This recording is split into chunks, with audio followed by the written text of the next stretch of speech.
Hey, it's time now for Daybreak in 10 on Color 10. We are on the air with you for the next 10 minutes straight without commercials beginning right now. And first, let's head on over to meteorologist TJ Springer to see how we are waking up this morning. Good morning, TJ.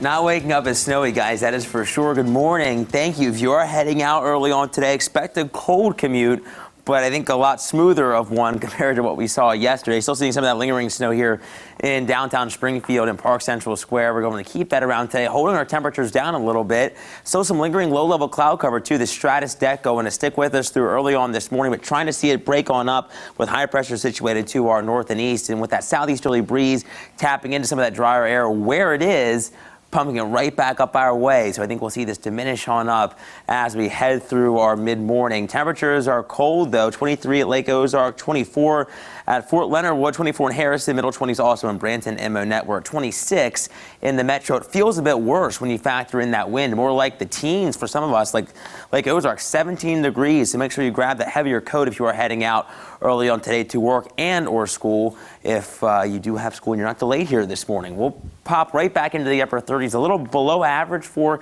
this time of January, but we'll have an abundance of sunshine, which will be great as we progress through our Friday. We're warming up even more, but we are tracking some rain. We'll talk more about that and have a last look at that 7-day forecast, Joe, in just a little bit. All right, want to let you know to take a look at our school closings list. There are still more than 24 districts with canceled classes today. It's mostly in rural areas where a lot of roads may still be unsafe to drive on. That's why. But of course, you can always go to our website, click the weather tab, and then school closings to find out. We've also got that list scrolling along the bottom of your screen today, too.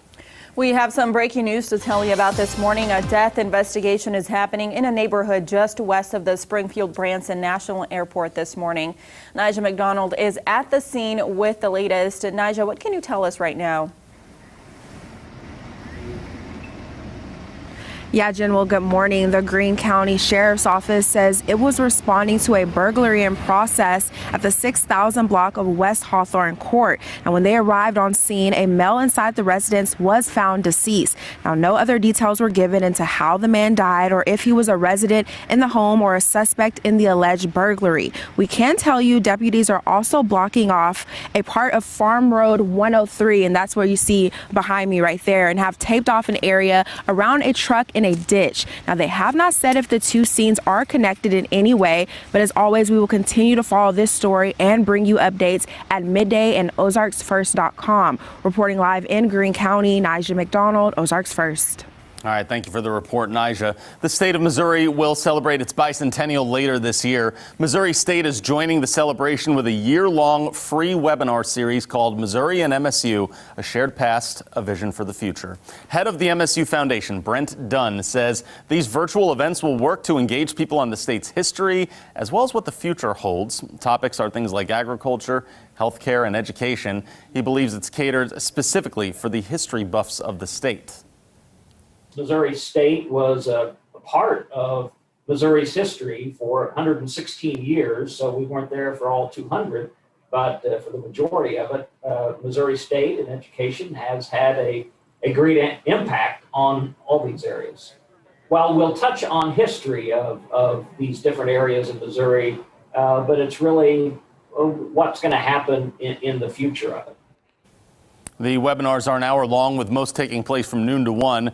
You can call 417-836-5654 to register and get a view of those dates and times. The Springfield-Greene County Health Department is asking people to stay vigilant even as COVID-19 cases decrease in the area. The health department says they understand the demand for a vaccine in the county is high, but the supply is still not there. Supply has been our largest pain point.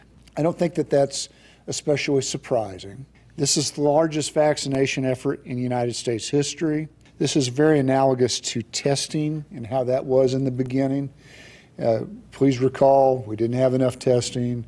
Everyone was very anxious for testing, and over time, it will slowly fix itself. The limited supply has made some people seek out the vaccine from other counties. The Missouri Department of Health and Senior Services is encouraging all providers to vaccinate any Missouri resident as long as they meet the state's current tier requirement and vaccines are available. We spoke to one Greene County resident whose husband plans to get the vaccine in Hickory County. We have been waiting. We've contacted both health providers here in town. We've contacted clinics. We've contacted our physician. Nothing. What we don't understand is why our friends in other areas of Missouri are saying that they're 65 and they had their COVID vaccination already. Now, Director Goddard said if you can get the vaccine, you should get the vaccine. In a Consumer Watch for you today, you may have noticed that the stock market's been going a bit crazy all week, all because of an organized movement from Reddit, the social media site, to help GameStop. GameStop is the most shorted stock on Wall Street by hedge funds. That means people with a lot of money are betting on it to lose money. So the Reddit thread called Wall Street Bets got hundreds of thousands of people to come and buy as much GameStop stock as possible. That drives up the price, which costs hedge funds billions of dollars. Financial planner Stephen Evans says that this is unprecedented, and he hopes it doesn't bring on regulation for retail traders. They're just talking in a forum, and I hope they don't try to regulate free speech. They've openly said what they're doing. Some of the financial news people are saying we need to regulate the little guy. And I was like, the big guy does the same thing. He comes in and destroys companies and does stuff. I was like, I think the little guy needs to be able to do the same thing. It's equal opportunity. However, GameStop stock, it's gone from about $20 a share to $3.50 in about 2 weeks, but Evans believes this price is a bit risky now to buy and also profit, so he's not recommending it. In some more local news for you this morning, Victory Mission will be hosting an hour-long prayer and coffee event this morning, and it will be looking back on its successes in 2020. You can join at 425 West Walnut Street. Doors open at 7:15 a.m. The program starts at 7:30. Tickets are $30 at the door. And now here's a look at what's coming up after Daybreak. Coming up, how the new COVID strains are complicating the debate on whether or not it's safe to reopen schools. Plus, we're talking with Sir Richard Branson about how the pandemic has changed the future of travel. Coming up on CBS This Morning. So this time of day, because the markets are going to open in a little bit, stocks are what everyone's talking about. The GameStop there and all these small brands that people are going to buy. You see right here, Nokia stock is getting some record gains, and it's a bunch of little guys, as you just heard Stephen Evans say, that are investing these. Making a difference. I like how this article says for no apparent reason. Other than social media, but yes. Yeah, other than social media and people talking about it. But it's interesting to hear from that financial expert, too, about the little guy and the difference that can make. I will say, Nokia made the brick phones heck of a lot more durable than this thing. Yeah.